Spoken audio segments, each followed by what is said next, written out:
here on the world stage, things heating up, it seems, between Russia and the United States, Russia, China, coming together, countering or saying that they have plans to counter the U.S. expanding its missile defense network right up into the South China Sea. Now, this is a hotbed for activity. I've been talking about the South China Sea for a long time, and what people need to realize is when it comes to shipping of produce, of all your goods back and forth across this globe on a daily basis, that those shipping routes and lanes that run through the South China Sea and through that area, they are very important. And whoever controls those waterways controls those shipping lanes. Now, some could say, well, they can just go another route. It's not that easy. If it was that easy, they would be doing that. And see, one of the quicker routes to take would be up through the Arctic. But guess what? Guess who's been clamping down up there? Russia. Left and right. Massive drills over the past couple years. They also just sent a big destroyer ship off the Kamchatka Peninsula. You reach out and touch Alaska from there.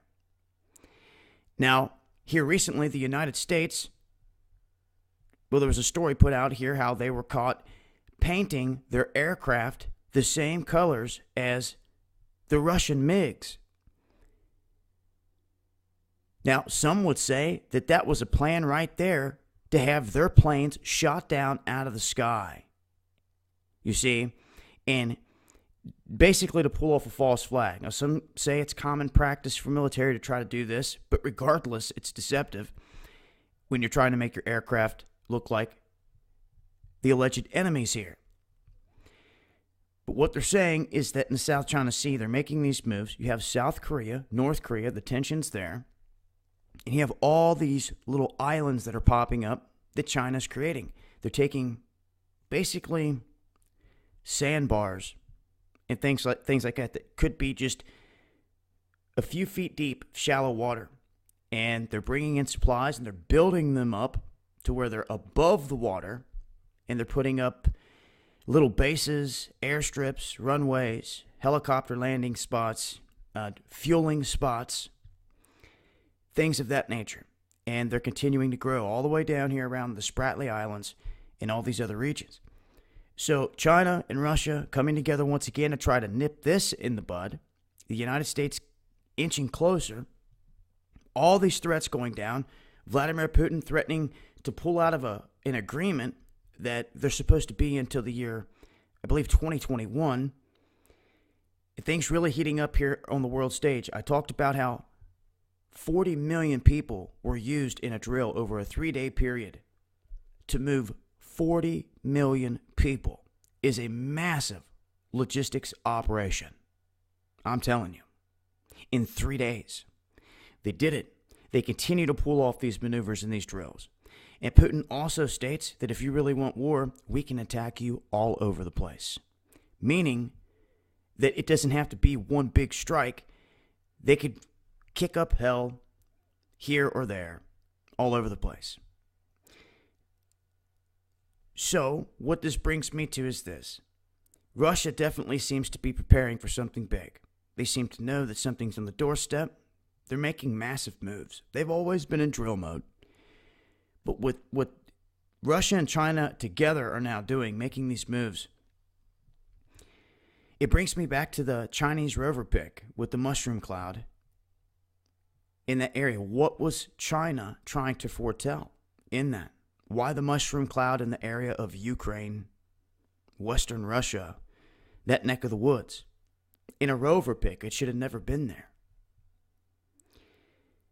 And now, here recently, Russia calling its people back, diplomats and their children back to the country? I hope people are paying attention.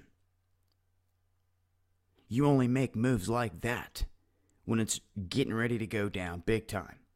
So it hasn't just been one or two things. It's been multiple things in a row here showing Russia is really flexing their muscle and trying to put on a war stance here, if all else. And to call back all these people from universities and all these other places, guys, it's something to pay attention to. And you better pay attention. And my first question was, well, where are they calling them back from? It seems to be worldwide because of this stuff.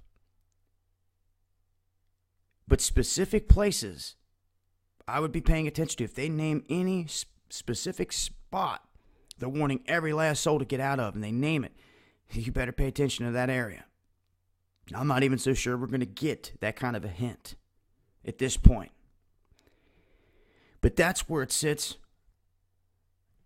I will continue to update with more info, and I will probably do a separate video talking about the recent news of them trying to evacuate everyone. I'm going to try to, or calling people back, try to get more information on that, and I'll update on that.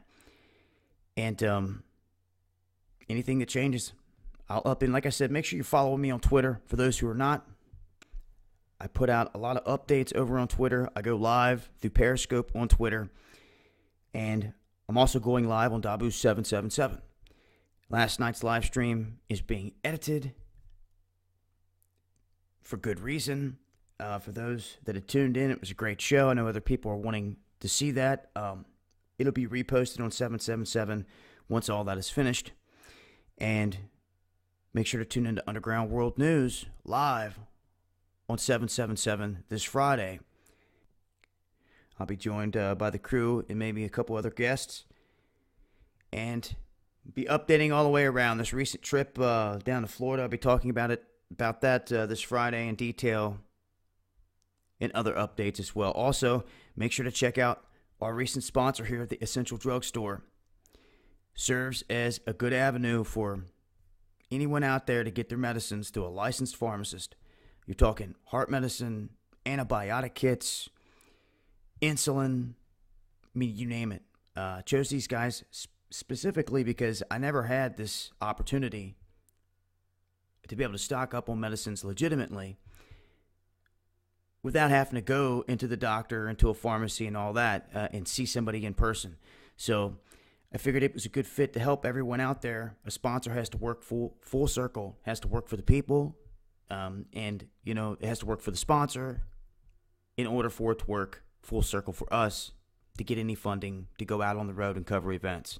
So I really felt that this is a good one because it offers a plethora of different stuff and choices, and medicine is key in these days and time. Yeah, we say have a plan with food, water, and everything else, but when it comes down to it, medicine is going to be worth its weight in gold to me. And just really glad we were able to hook up with them and present this opportunity to everyone else as well. So it's there if you guys need it.